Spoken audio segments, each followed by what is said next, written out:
needs not to be true. The human spirit has an endless capacity for generosity and compassion and care at the time of need.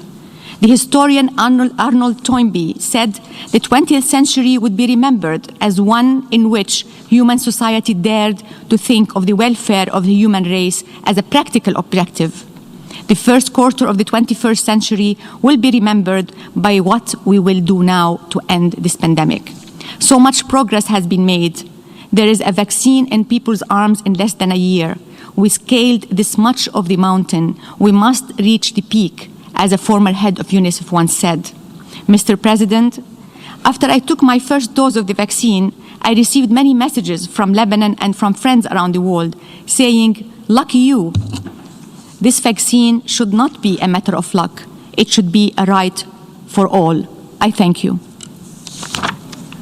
I thank the distinguished representative of Lebanon. I now give the floor to the plurinational state of Bolivia on behalf of the Latin American and Caribbean states. Muchas gracias, presidente. Tengo el honor de dirigirme a ustedes a nombre del Grupo Regional de Estados de América Latina y el Caribe. En primer lugar, expresamos nuestro profundo agradecimiento al presidente de la Asamblea General por convocar a esta reunión informal de la Asamblea General para anunciar el lanzamiento de la Declaración Política sobre el acceso global equitativo a las vacunas COVID-19. Quisiera agradecer, a nombre de los Estados miembros del GRULAC, a todas las delegaciones que trabajaron y prepararon esta importante declaración para nuestra comunidad. Señor presidente, la pandemia mundial ya ha causado la pérdida de millones de vidas y ha perturbado la vida de miles de personas. Sin embargo, la pandemia también ha revelado las diferentes capacidades de la ciencia y los países para obtener vacunas y medicamentos. Además de reducir la trágica pérdida de vidas y ayudar a controlar la pandemia, garantizar el acceso a las vacunas evitará la pérdida de miles de millones en la economía mundial cada mes. Consideramos importante la implementación de políticas públicas robustas y eficientes para abordar los impactos negativos de la pandemia COVID-19 y contribuir a los esfuerzos de recuperación. Sin embargo, parte de este proceso debe ser primero el acceso equitativo a la vacunación.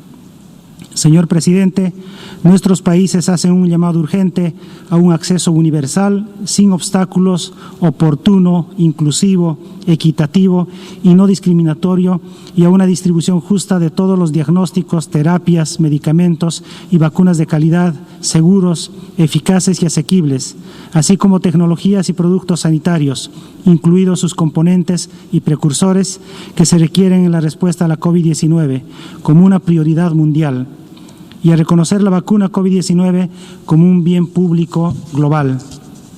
Por esa razón, expresamos nuestra profunda preocupación por la disparidad global en el acceso a las vacunas contra la COVID-19 y subrayamos la urgente necesidad de que los estados tomen medidas para prevenir la especulación. Undue export controls and stockpiling that may hinder affordable, timely, equitable and universal access for all countries to COVID-19 vaccines.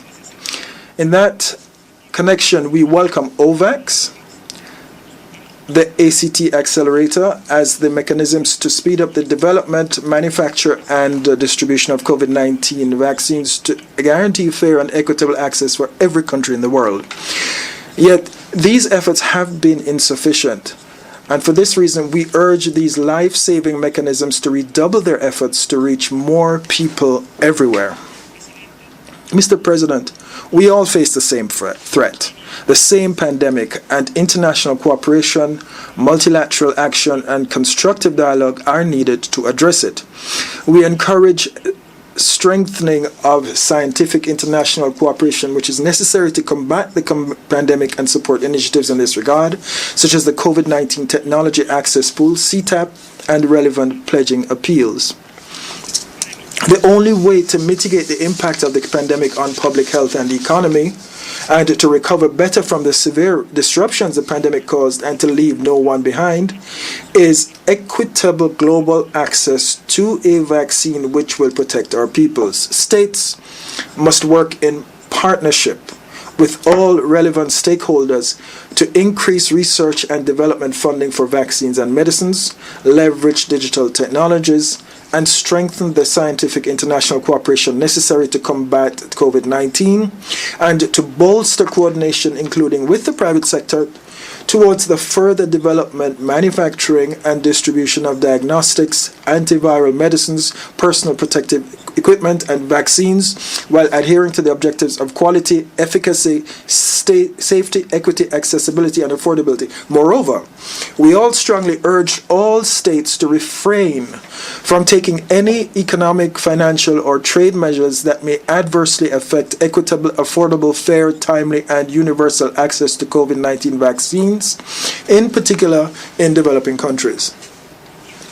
We also wish to highlight the need to increase vaccination coverage among the most vulnerable people, including people in vulnerable situations, and that would be regardless of nationality, location, and without any discrimination of any kind.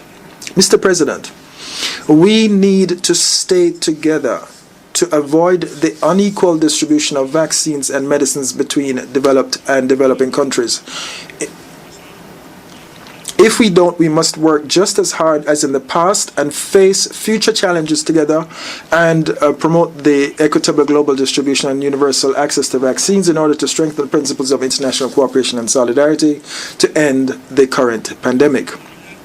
Solidarity, equity, and efficiency must be part of our priorities. Cooperation between nations, especially between developed economies, and all of those in a position to do so with low and middle income countries or those that need it, should be a constant in our work as an organization. And for that reason, we believe it is important to frequently and comprehensively evaluate the obstacles to access to vaccines. We reiterate our support to all relevant appeals made by the Secretary General of the United Nations in the context of the COVID-19 pandemic. The pandemic has highlighted that now, more than ever, no one is safe until everyone is safe. Global access to COVID-19 vaccines for all who need them is the only solution. Thank you very much, Mr. President. I thank the distinguished representative of the plurinational state of Bolivia.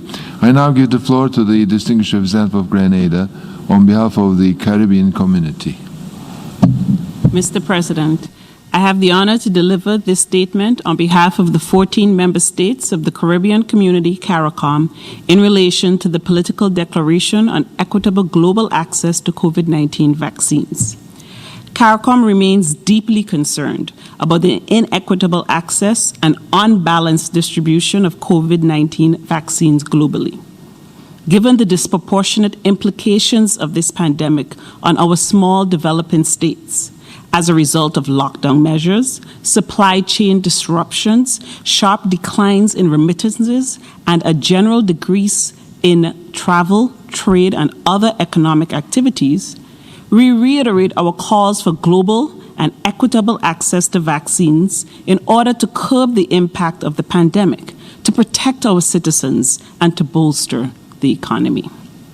Unless safe and effective vaccines are made available, affordable, and accessible to all, many vulnerable countries and peoples, including us in CARICOM, would suffer needlessly and unbearably as the pandemic and its related shocks continue to destroy lives and livelihoods.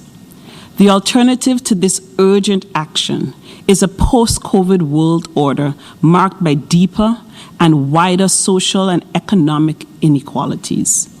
Such a scenario would yield disastrous consequences in our small island developing states where we already grapple with the debilitating and existential challenge of climate change.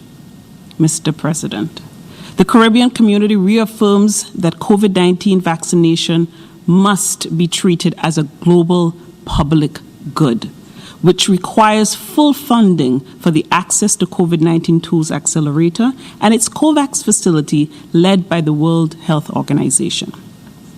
We appeal to the international financial institutions, IFIs, to provide low-cost financing to all developing countries, particularly small states, to help contain and suppress the COVID-19 pandemic.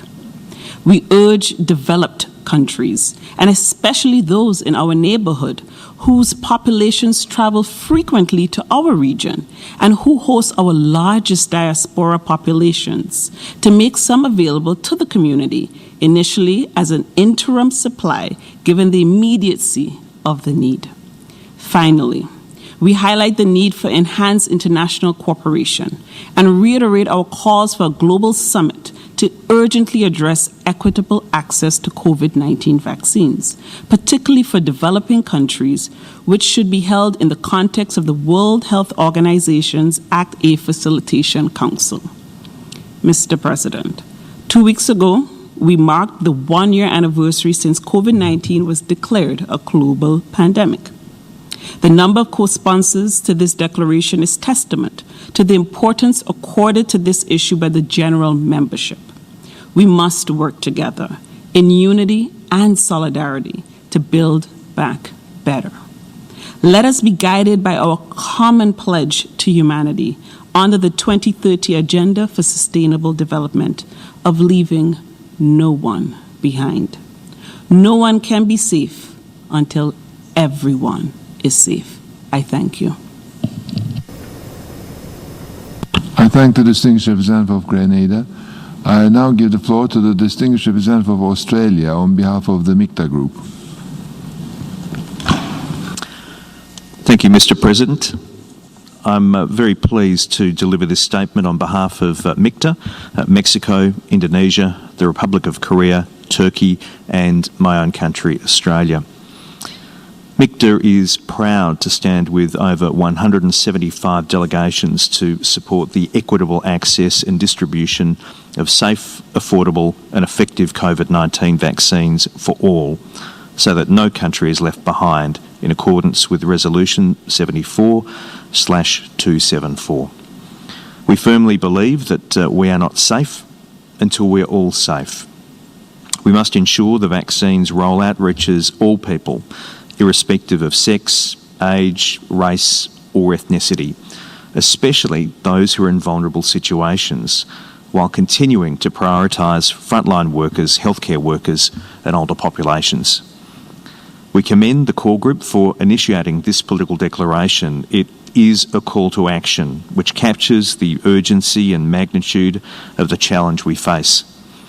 But the words in the declaration are not enough. Translating these commitments into urgent action requires partnerships, financing and sustained political will.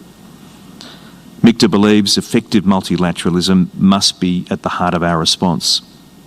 We are heartened by the progress of international initiatives such as the ACT Accelerator and its COVAX facility, which has shipped over 31 million COVID-19 vaccines to 57 countries. We commend the COVAX Advanced Market Commitment Engagement Group's efforts to secure doses for 92 low and middle income economies to ensure fair access and equitable global distribution of COVID-19 vaccines in a timely manner. Nevertheless, it remains insufficient.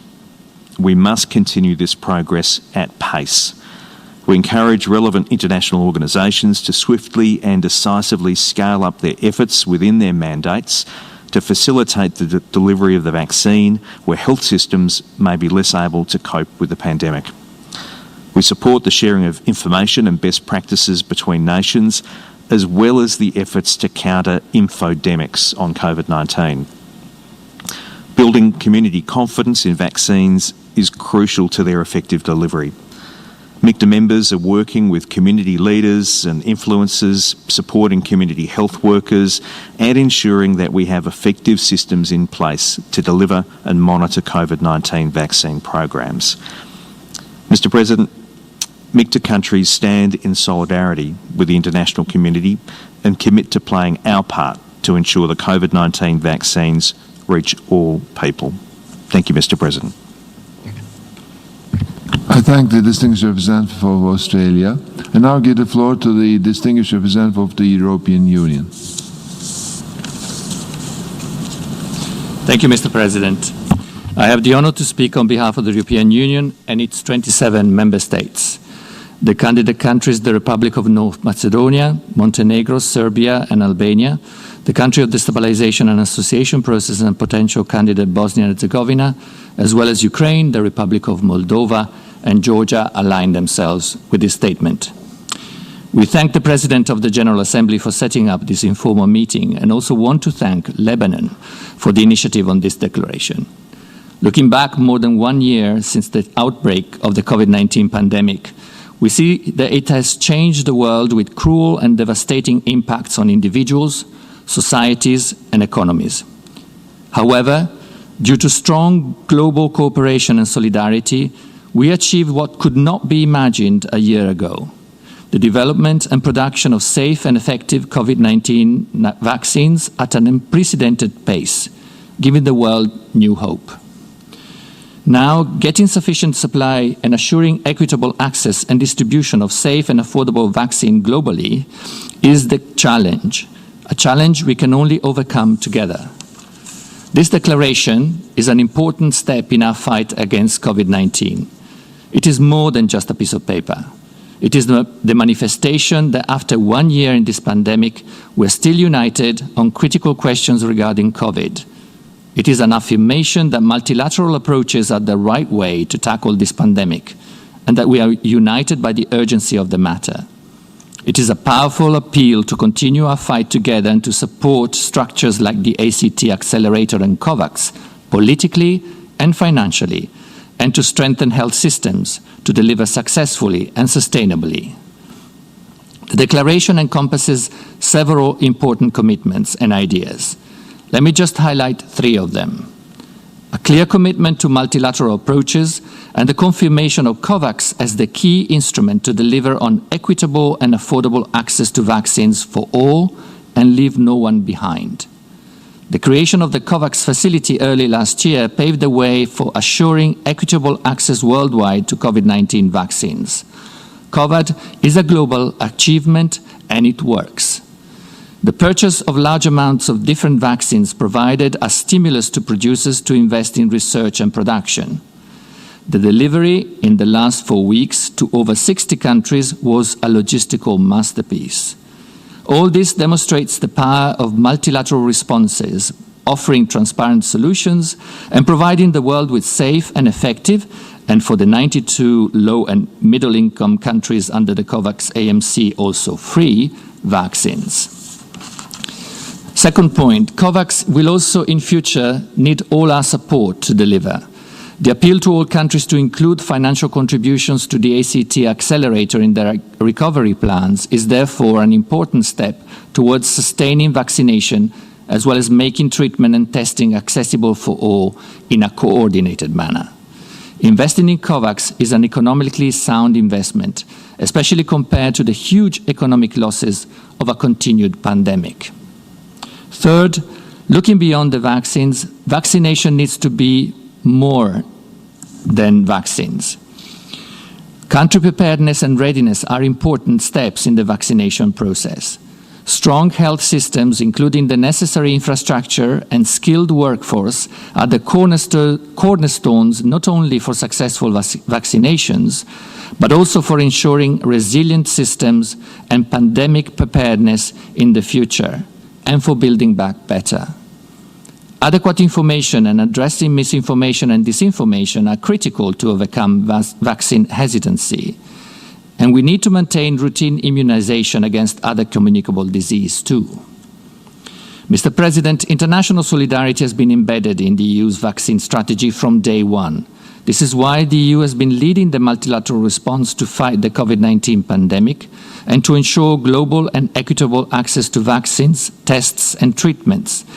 And this is also why the EU is a strong supporter of the COVAX facility. We were among the first to help create COVAX, and together with our member states, we are contributing with €2.2 billion from Team Europe, and to establish a joint EU mechanism for sharing vaccine doses with other countries, including developing countries via COVAX. Being part of the group of initiators, we are delighted to see the overwhelming support of UN member states that have already lent their support to it. We invite all member states to join this strong commitment and to intensify cooperation. Mr. President, vaccination is not a race between countries, but a race against the virus. No region is safe until all parts of the world are saved. Only together, with multilateral approaches, global cooperation and solidarity, we have a chance to defeat the virus everywhere. Thank you.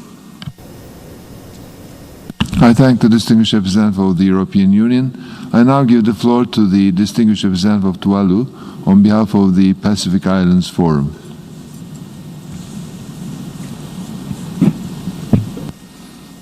Thank you, Mr. President. I am pleased to deliver this statement on behalf of the Pacific Islands Forum. Our group would like to express our sincere condolences to peoples of all nations who have lost loved ones during the COVID-19 pandemic. The devastating health, social, and economic costs of COVID-19 have been felt around the globe, including in our blue Pacific continent, where lives, healthcare, infrastructure, food security, development goals, trade, tourism, remittances, and social cohesion has all been affected. Our Pacific leaders recognize that global supply chains, economic integration, and the spread of virus variants mean that an equitable global approach is required to confront COVID-19 in a comprehensive manner. Our leaders also acknowledge the catastrophic impact of the COVID-19 pandemic and commended the exceptional response measures implemented by Pacific Island Forum members to protect their people, resulting in a relatively low rate of infection across the region. Sadly, we are seeing an alarming increase in cases in some of our countries. Our leaders call on all global leaders to support the equitable and affordable distribution of safe and effective COVID-19 treatments and vaccines to all peoples. We are committed to working together to ensure the timely and equitable distribution of vaccines in the Pacific. We welcome the vaccination efforts that are underway in Palau, the Federated States of Micronesia, Solomon Islands, Fiji, and others. We further emphasize the need for all Pacific peoples to be vaccinated to mitigate health concerns, improve their well-being, and to facilitate early economic recovery. We reaffirm the importance of coordination and collaboration between regional and international partners. Our leaders acknowledge the support facilitated through the Pacific Humanitarian Pathway on COVID-19 and underscore the 2020 statements by the Forum Foreign Ministers and Forum Economic Ministers on COVID-19. Our leaders welcome the recent urgent convening of the Pacific Health Ministers meeting supported by the Pacific community and the World Health Organization to consider a coordinated regional strategy for the equitable and affordable access to and distribution of safe and effective vaccines. We look forward to seeing the reports from this meeting. We commend the significant international support in securing an adequate supply of safe and effective vaccines for the region, both bilaterally and multilaterally. Leaders also acknowledge Australia and New Zealand's contribution and advocacy for the region to access safe and effective vaccines through the COVAX facility. Our leaders also acknowledge the support of development partners and the international community for providing direct support in strengthening the health system of Pacific Island countries. Excellencies, to respond effectively to the global challenge posed by COVID-19, we must be guided by science and respond together in a globally coordinated manner. Only by working together with and for each other can we chart a course to a post-COVID world. I thank you. I thank the distinguished representative of Tuvalu. I now give the floor to the distinguished representative of Paraguay.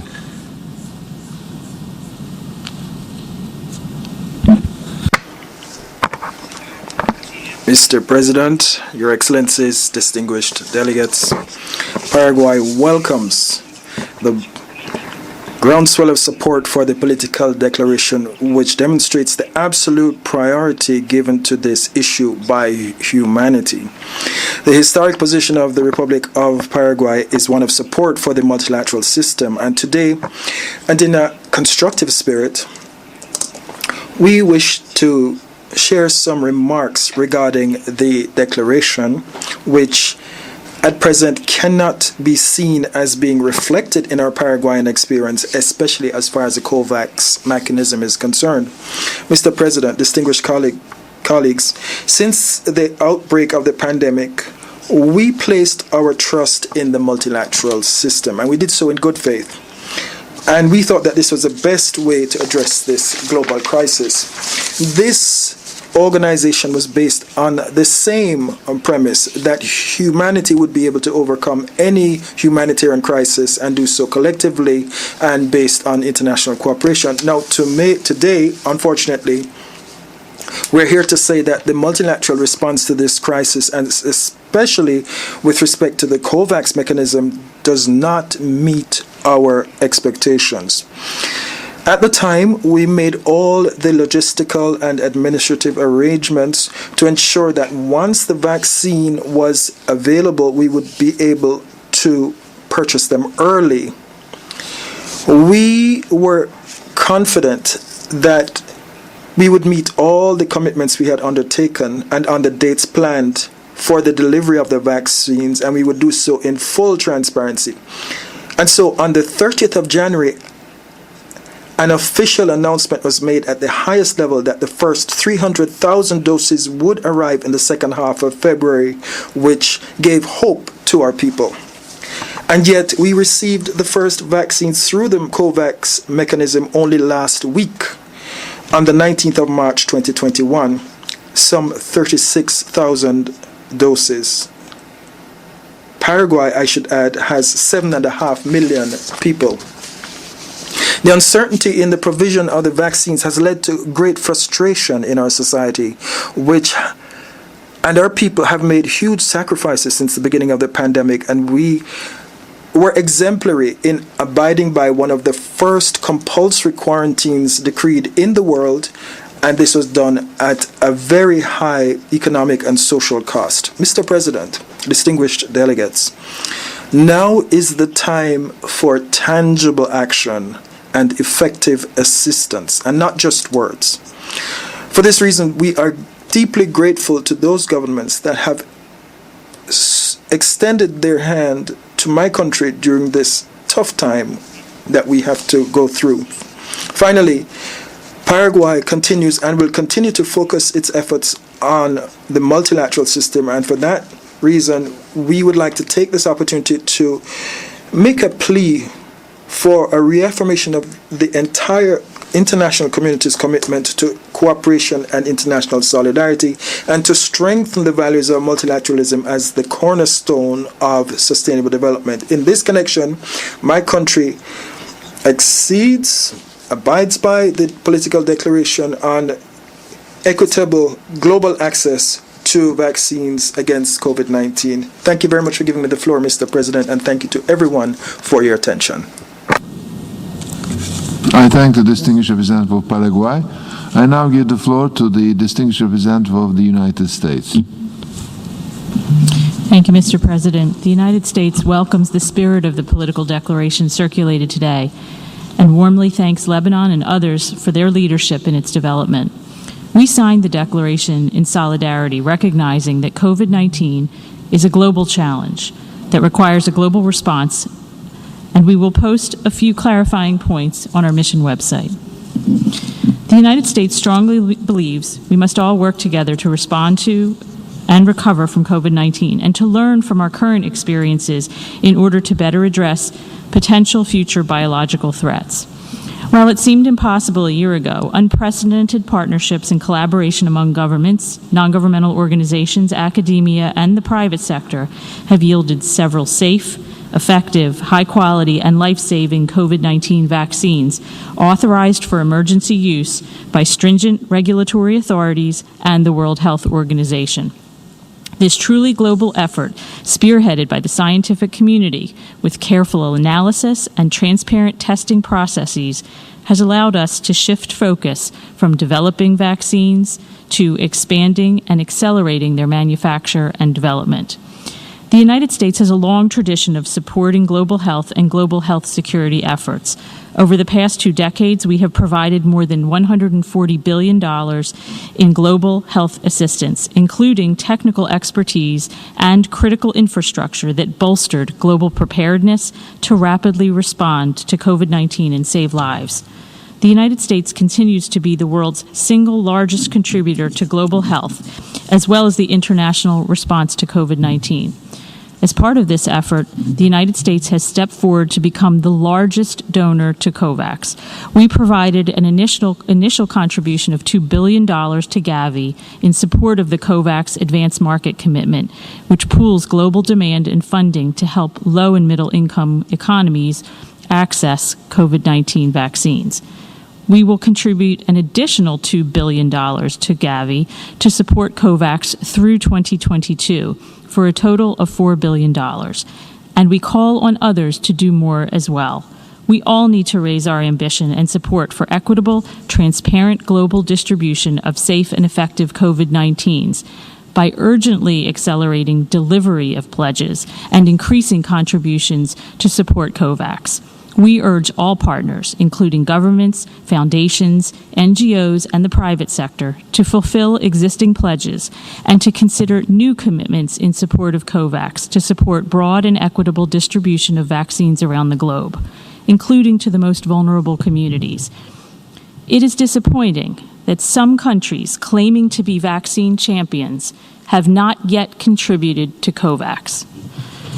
We must support the manufacture and distribution of quality, safe, and effective vaccines as quickly as possible. We share with other countries a growing sense of hope and optimism as COVAX deliveries arrive and more people receive vaccines. But we recognize there is much more work to be done to end the pandemic and address its impacts. The United States is committed to working with the international community and our UN partners to support the international health and humanitarian response, mitigate the pandemic's devastating impact on global health, food security, and gender-based violence, support international efforts to develop and distribute medical countermeasures for COVID-19, and build the capacity required to fight COVID-19, its variants, and emerging biological threats. We are working to develop an integrated approach for U.S. bilateral and multilateral global health investments, including foreign assistance and development financing. And we are doing this with partners to coordinate and promote accountability and an enduring international catalytic finance mechanism for global health security, as well as advancing and improving existing bilateral and multilateral approaches. Mr. President, no nation can act alone in the face of the pandemic, and our goal is clear. We must work together to come out of this more united in the face of global challenges and build back better. We owe it to the more than 2.7 million people who have lost their lives and 124 million people infected thus far, and their families. Thank you very much. I thank the distinguished representative of the United States. I now give the floor to the distinguished representative of Indonesia. Thank you, Mr. President. I thank you for convening this timely meeting. All right, that's the political declaration of equitable global access to COVID-19 vaccines. And of course, that is taking place live from the United Nations. We take a break and we'll see you at the top of the hour.